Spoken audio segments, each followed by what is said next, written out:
Hello students, welcome to the Gangs of Toppers family. Today in this class we are going to discuss the questions that came in your assessment test.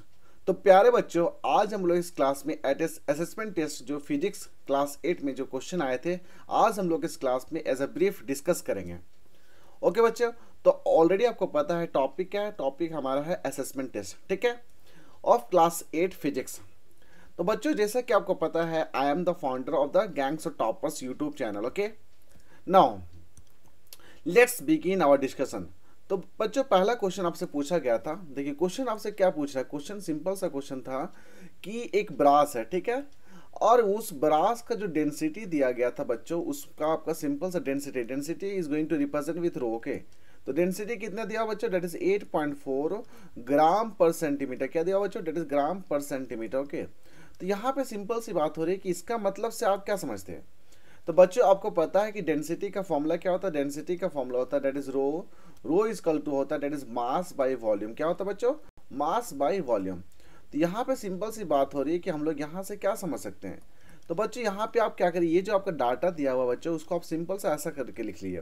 Means 8.4 gram divided by centimetre cube है ना बच्चों. तो आप क्या simple सा date is पर 1 centimetre cube करिए. Means 8.4 ग्राम हमारा ऊपर लिखा गया एंड 1 सेंटीमीटर क्यूब आपका नीचे लिखा गया. बच्चों आप इससे क्या समझ, इससे ये समझ रहे हैं कि अगर हमारे पास 1 सेंटीमीटर क्यूब, यहाँ सिंपल से आप क्या समझ रहे कि अगर 1 सेंटीमीटर क्यूब हमारा वॉल्यूम, ये क्या सेंटीमीटर क्यूब क्या रिप्रेजेंट कर रहा है, वॉल्यूम रिप्रेजेंट कर रहा है. तो यहाँ से आप क्या समझ रहे हैं कि 1 सेंटीमीटर क्यूब अगर हमारा ब्रास है तो उसका मास क्या होगा बच्चों, उसका मास हमारा सिंपल सा होगा, उसका मास हमारा होगा 8.4 ग्राम. तो सिंपल से यही चीज आपको लिखना था कि 1 centimetre cube of a brass contain how much gram, 8.4 gram. Answer complete हो गया बच्चों. ये आपका 2 नंबर का क्वेश्चन था. नाउ नेक्स्ट क्वेश्चन देखिए. नेक्स्ट क्वेश्चन आपका सिंपल सा क्वेश्चन है कि रिलेटिव डेंसिटी से क्वेश्चन आया था. क्या आया था बच्चों, रिलेटिव डेंसिटी से क्वेश्चन आया था. देखिए क्वेश्चन क्या बोल रहा है कि define the term relative density. तो रिलेटिव डेंसिटी का जो फॉर्मूला होता है ना बाबू, तो रिलेटिव डेंसिटी का जो फॉर्मूला होता है प्यारे बच्चों, वो होता है that is density of what, density of substance. यानी कि rho is going to indicate what, density. तो density of substance divided by density of water. तो सिंपल से आपको यही लिखना है, ठीक है. अब देखिए बच्चों, मान लेते यहाँ पे क्वेश्चन यही पूछ लेता कि what is the unit of density, means what is the unit of this relative density. तो सिंपल से आपको बताना होगा इट इज यूनिटलेस. क्या बताना पड़ेगा बच्चों, इट इज यूनिटलेस. तो यहाँ सेकंड क्वेश्चन में आपको क्या लिखना था, that is it is the ratio. क्या लिखना था आपको बच्चों, it is the ratio of density of substance with respect to density of water and it has no unit, it has no unit, it is simply a number. Relative density is simply a number. तो यहाँ तक आपको लिखना था. ये भी आपका 2 number का था. तो प्यारे बच्चों आप देख सकते हैं कि हमारा जो क्वेश्चन था काफी इजी था, कॉन्सेप्चुअल बेस्ड था. अगर आपको पता था तो आप आराम से इस क्वेश्चन को आंसर कर सकते थे. सिमिलरली अगला क्वेश्चन करते हैं. अगला क्वेश्चन सिंपल से बोल रहा है कि state the law of flotation. यहाँ पे किसकी बात हो रही है बच्चों, फ्लोटेशन का लॉ क्या होता है. तो देखिए according to the law of flotation, अगर हम लोग अगर डेफिनेशन लिखना चाहें तो सिंपल से आप क्या करिएगा, means according to law of flotation. मान लेते हैं कि हमारा जो बॉडी, सपोज एक बॉडी मान लेते हैं, ठीक है. ये बॉडी क्या है हमारा बच्चों, इस बॉडी को हम लोग क्या कर रहे हैं, पानी में रख रहे हैं, ठीक है. तो जब पानी में रखेंगे ना, तो सपोज हमारा इतना वाटर डिस्प्लेस हुआ, ठीक है. आप यहाँ समझिए ये मैं क्या बोलना चाह रहा हूँ. पहला समझिए कि हमारा जो पानी का जो लेयर था इस फॉर्म में था, ये मान लेते ये इस फॉर्म में इतना लेयर था, ठीक है. ये हमारा लेयर हो गया, इनिशियल लेयर है. पर जैसे कि जैसे हम लोग बॉडी का ऑब्जेक्ट यहाँ पे समझ किए ना, तो आप देख सकते हैं कि ये जो पार्ट है, ये पार्ट हमारा क्या हो गया, इसमें हमारा पानी के अंदर चला गया. मीन्स किसका पार्ट, बॉडी का जो पार्ट है ये इतना पार्ट चला गया. तो जितना पार्ट वो चला गया ना, उतना वाटर यहाँ पे आप इस साइड भी देख सकते हैं वाटर, और इस साइड भी देख सकते हैं आप वाटर. तो इससे आप क्या समझ सकते हैं, यहाँ पे ये सिंपल सा बोलता है बच्चों, according to law of flotation the weight of a floating body. Means अगर ये बॉडी का कुछ वेट होगा ना बाबू, तो इस वेट को मान लेते हैं W.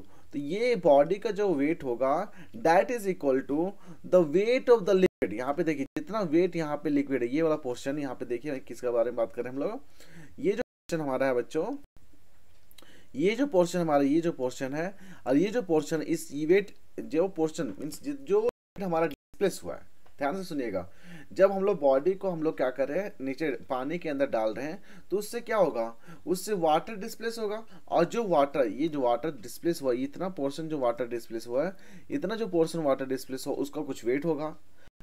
आपको सिंपल से यहाँ पे लिखना था according to law of flotation the weight of a floating body is equal to the weight of the liquid displaced by its submerged part. Means देखिए ये जो पोर्शन हमारा है प्यारे बच्चों, ये जो पोर्शन हमारा था, ये जो पोर्शन हमारा है, यही पोर्शन तो हमारा नीचे गया है ना, ये सबमर्ज हुआ और इसके वजह से हमारा क्या हुआ, इतना पानी हमारा डिस्प्लेस हुआ है और इतना पानी हमारा डिस्प्लेस हुआ है। तो बच्चों यहाँ पे सिंपल से बोला जाता है कि जो वेट है ये बॉडी का टोटल वेट होगा that is equal to water displaced by this object. Okay, तो सिंपल से क्या लिखिएगा बच्चों, according to the law of flotation the weight of a floating body is equal to the weight of a liquid displaced by its submerged part. क्या लिखने का बच्चों, displaced by submerged part, means यहाँ पे जो वेट ऑफ द लिक्विड जो होगा that is actually displaced by this submerged part. ये पार्ट से डिस्प्लेस हुआ है ना, तो बस ये आपको बताना था। तो बच्चों, प्यारे बच्चों, आप देख सकते हैं हम लोग कितना आसानी से का क्वेश्चन भी कर सकते हैं ना। ओके, अगला क्वेश्चन देखिए। अगला क्वेश्चन भी आपका सिंपल सा क्वेश्चन था कि अगर हमारा कोई व्यक्ति है जो कि वो देखिएगा, वो जो भी व्यक्ति है वो क्या करेगा, आराम से सी वाटर में जाके वो नहा करके या तो स्विमिंग कर सकता है as compare to the river water.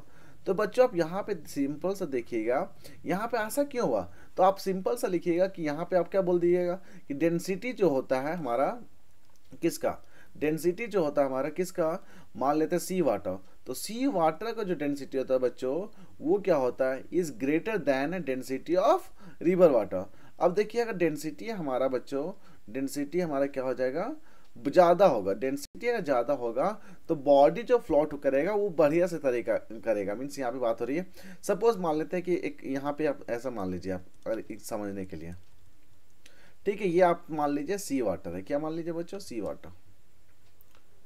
और वहीं हम लोग बगल में क्या मान ले रहे हैं बच्चों, यहाँ पे हम लोग मान लेंगे डेट इज रिवर वाटर। तो बच्चों आप यहाँ पे सिंपल सा मानिए डेट इज रिवर वाटर। अब यहाँ पे क्या हो रहा है बच्चों ना, यहाँ पे हम लोग मान लेते हैं कोई व्यक्ति है, इस व्यक्ति को हम, व्यक्ति is going to indicate by लिख दिस, ठीक है, एक बॉडी के थ्रू हम लोग इसको रिप्रेजेंट कर रहे हैं। जब सी वाटर में जब हम लोग इस व्यक्ति को हम लोग, ये व्यक्ति जो है, ये जो हमारा व्यक्ति है, ये व्यक्ति क्या करेगा, नहाएगा या तो स्विमिंग करेगा। तो देखिए due to higher density, due to higher density of sea water, उसकी वजह से क्या होगा, only small portion, only small portion जो होगा बॉडी व्यक्ति का वो समर्ज करेगा। ध्यान से देखिएगा, only small portion of the body जो होगा व्यक्ति का, मतलब समझिए इतना पोर्शन ही व्यक्ति का समर्ज कर रहा है with in the sea water. But as compare to अगर रिवर वाटर में देखेंगे तो अब देखिए कि इतना पोर्शन मीन्स हमारा सोचिए इतना पोर्शन हमारा क्या हो गया, समर्ज हो गया। Means large portion of our body is going to submerge in the river water. अब देखिए यहाँ पे तो अब लार्ज पोर्शन ऑफ हमारा जो बॉडी अगर सबमर्ज करेगा रिवर वाटर में, तो उससे क्या होगा कि हम लोग आराम से तैर नहीं सकते हैं, थोड़ा सा सफोकेशन होगा। पर as compare to the sea water only small portion of the body जो होता है वो समर्ज करता है। Why, because of higher density of sea water.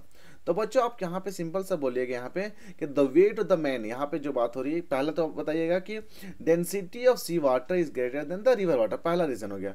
दूसरा यहाँ पे बताना पड़ेगा लॉ फ्लोटेशन का कॉन्सेप्ट है, यहाँ पे सिंपल सा बोल दीजिएगा आप, जो the weight of the man जो है, मीन्स आदमी का जो वजन है वो एक्चुअली बैलेंस किया जा रहा है लेस इमर्ज पार्ट, मीन्स छोटा सा पोर्शन, यहाँ देखिए इतना ही पोर्शन से क्या हो रहा है, आदमी का वेट उसका बैलेंस हो जा रहा है। जबकि अगर रिवर वाटर में देखिए तो लार्ज पोर्शन ऑफ वाटर जो उसको डिस्प्लेस करना पड़ेगा, उसके लिए बॉडी को ज़्यादा इमर्ज करना पड़ेगा। तो ज़्यादा इमर्ज करना पड़ेगा तो इसको थोड़ा डिफिकल्ट होगा।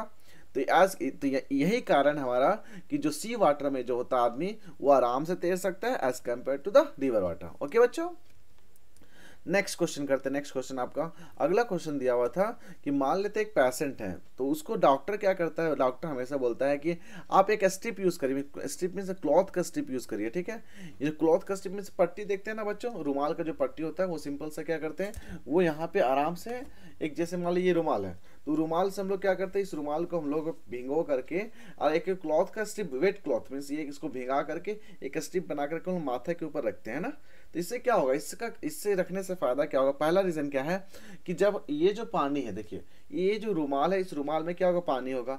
जब पानी, बॉडी हमारा गर्म है, बॉडी गर्म है, और जब इसको हम लोग ऊपर माथा के ऊपर रखते हैं तो क्या होगा, वाटर इवोपरेट्स करेगा। ओके, और जब वाटर इवोपरेट्स करेगा, इससे फायदा क्या होगा कि जितना भी हीट होगा बॉडी के अंदर, वो क्या होगा, वाटर ले लेगा। देखिए वाटर ऑलरेडी ये वेट क्लॉथ्स है ना, और जो बॉडी हमारा हीट है वो इट इज गोइंग टू, ये क्या करेगा, जो हीट होगा वो क्या करेगा, पानी, जो पानी डेट इज प्रेजेंट है, किसके अंदर प्रेजेंट है, क्लॉथ्स के अंदर।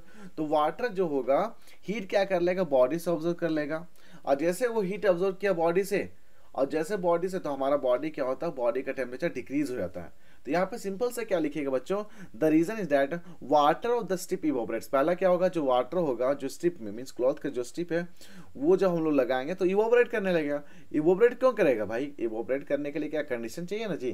तो इवोपरेट करने का सिंपल सा कारण होगा, इवोपरेशन जब होता है तो क्या होगा, water that is takes from the heat from the body of the patient, means water जो होगा वो क्या करेगा, इवोपरेट कर जाएगा, और इससे तुम्हारा टेम्परेचर क्या होगा, बॉडी का कम हो जाता है। ओके बच्चों, तो यहाँ पे आप क्या लिखने वाले हैं बच्चों, पहला बोलिएगा कि the reason is that water of the strip evaporates. पहले बोलिएगा जो वाटर है किसका, स्ट्रिप में, जो क्लॉथ का स्ट्रिप में, वो इवोपरेट करेगा। और इवोपरेट करेगा तो ड्यूरिंग इवोपरेशन, मीन्स इवोपरेशन की वजह से उसमें क्या होगा, water takes heat from the body of the patient, means water क्या करेगा, जो वाटर किस में परसेंट है, क्लॉथ के स्ट्रिप में परसेंट है, वो क्या करेगा, सिंपल सा हीट कैरी कर लेगा फ्रॉम द बॉडी, और जैसे वो बॉडी से हीट ले लिया तो बॉडी का टेम्परेचर कम हो गया। बस इतना ही आपको लिखना था। प्यारा बच्चों, आशा करता हूँ आपको कोई सेशन मजा आ रहा होगा। बच्चों अगर सेशन आपको अच्छा लगता है तो प्लीज सेशन को लाइक करिए एंड चैनल को सब्सक्राइब करिए। बाकी अगला क्वेश्चन करते हैं बच्चों। अगला क्वेश्चन आपका सिंपल सा क्वेश्चन था कि मान लेते हैं state the properties which decides the state of the substance. में सिंपल सी बात हो रही है कि क्या क्या प्रॉपर्टीज है, कौन कौन सा मेंशन करना है आपको प्रॉपर्टीज है जो डिसाइड करता है state of a substance. Means state of a substance means यहाँ state means what, we are talking about the solid, we are talking about the liquid, we are talking about the gas.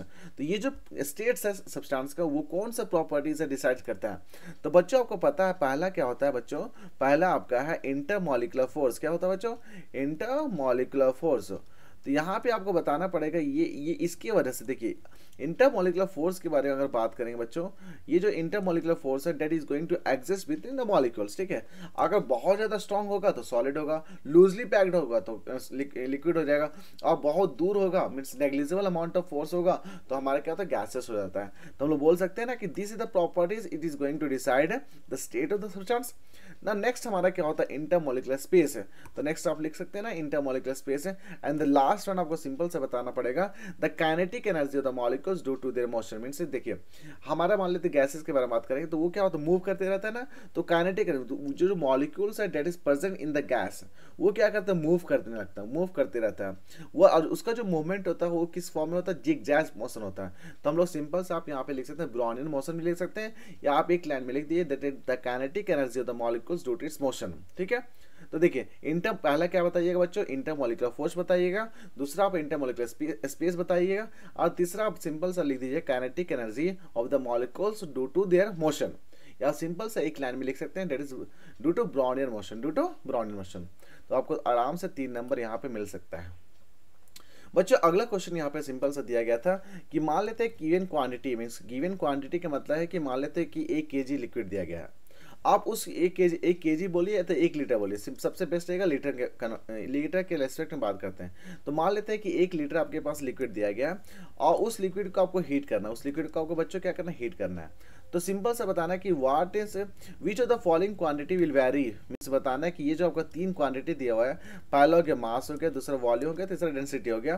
तो आपको बताना है कि which quantity is going to vary and how, means कैसे। ठीक है, तो देखिए पहला हो गया कि मान लेते हैं, देखिए मान लेते हैं हमारे पास कोई ऑब्जेक्ट है, तो उस ऑब्जेक्ट का मास क्या होता है, चेंज कभी नहीं होता है, मास ऑलवेज रिमेन कांस्टेंट। ठीक है, कभी भी कुछ कर दिया, उसको हीट कर दिया, उसको टेम्परेचर डिक्रीज कर दिए, तो mass is not going to change, तो मास ऑलवेज रिमेन कांस्टेंट। ठीक है, तो पहला आपको यहाँ सिंपल से लिख देना है कि मास रिमेन्स कांस्टेंट। ठीक है, दूसरा देखिए बच्चों बोल रहे हैं कि लिक्विड को हम लोग क्या करें, हीट कर रहे हैं। जब लिक्विड को हीट करिएगा तो क्या होगा, वॉल्यूम इंक्रीज होगा। क्या होगा बच्चों, volume is going to increase. पहला क्या होगा, volume is going to increase. अब प्यारे बच्चों आपको ऑलरेडी पता है कि डेंसिटी का फॉर्मूला क्या होता है, डेंसिटी का फॉर्मूला होता है मास डिवाइडेड बाय वॉल्यूम। क्या होता है बच्चों, मास डिवाइडेड बाय वॉल्यूम। तो सिंपल सा क्या करना है, देखिए दूसरा कंडीशन में बोल रहा है कि टेम्परेचर जब बढ़ा रहे तो हमारा क्या होगा, वॉल्यूम हमारा इंक्रीज हो गया। जब इंक्रीज हो गया तो देखिए अब तीसरा अगर चीज निकालना है कि what is the effect on the density, जब हमारा वॉल्यूम इंक्रीज होगा बच्चों तो हमारा डेंसिटी क्या होगा, डिक्रीज हो जाएगा। Why, because volume and the density has a inverse relation. Means अगर वॉल्यूम को बढ़ाएंगे तो हमारा डेंसिटी क्या होगा बच्चों, डिक्रीज हो जाएगा। तो बस यही आपको एक्सप्लेन करके लिख देना था इसमें। तो पहला क्या होगा, मास रिमेन्स कांस्टेंट, दूसरा क्या होगा, वॉल्यूम इंक्रीज करेगा, तीसरा हमारा डेंसिटी डिक्रीज करने वाला है। और लास्ट क्वेश्चन क्या बच्चों, लास्ट क्वेश्चन देखिए, लास्ट क्वेश्चन सिंपल सा क्वेश्चन था कि आपको डिफरेंशिएट करना है between the evaporation and boiling. तो क्या देखिए बच्चों, ये क्वेश्चन भी काफ़ी इंटरेस्टिंग क्वेश्चन था। अगर मान लेते इवोपरेशन के बारे में बताना है, ठीक है आपको बच्चों, और आपको बॉइलिंग के बारे में बताना है, तो देखिए बच्चों, प्यारे बच्चों, पहले आप ये समझिए कि बॉइलिंग का कॉन्सेप्ट क्या होता है। तो बॉयल करने के लिए, मान लेते किसी लिक्विड को बॉयल करने के लिए एक पर्टिकुलर फिक्स टेम्परेचर चाहिए ना। जैसे मान लेते एक एग्जाम्पल के लिए हम लोग वाटर ले लेते हैं, तो वाटर क्या करता है, बॉयल करता है at a fix temperature and that is 100 degree Celsius. तो अब देखिए, पहला आप यहाँ कंडीशन लिख सकते हैं कि evaporation takes place at all temperature. ठीक है, पहला क्या लिखेगा, evaporation is going to takes place at all temperature. पर बॉइलिंग के लिए क्या होना चाहिए, एक स्पेसिफिक टेम्परेचर चाहिए। बॉयल करने के लिए आपको क्या चाहिए, एक स्पेसिफिक टेम्परेचर चाहिए, जिसको हम लोग यहाँ पे बॉइलिंग पॉइंट भी बोल सकते हैं। ओके, तो पहला स्टेटमेंट हो गया। दूसरा आप क्या बोल सकते हैं यहाँ पे बच्चों, इवोपरेशन जो होता है वो स्लो प्रोसेस होता है। क्या बच्चों, evaporation is a slow process. And second one यहाँ पे लिख सकते हैं, evaporation boiling is a rapid process and it is a fast process बोल सकते हैं। तीसरा आपको सिंपल से यहाँ पे लिखना होगा बच्चों कि ये जो इवोपरेशन होता है it is going to take place. देखिए मान लो ये लिक्विड हमारा है, तो लिक्विड का जो सरफेस होगा बच्चों, ये जो आपका सरफेस है, इस सरफेस, ये जो आपका ऊपर सरफेस है, इस सरफेस में क्या होगा, इवोपरेशन टेक आउट होगा।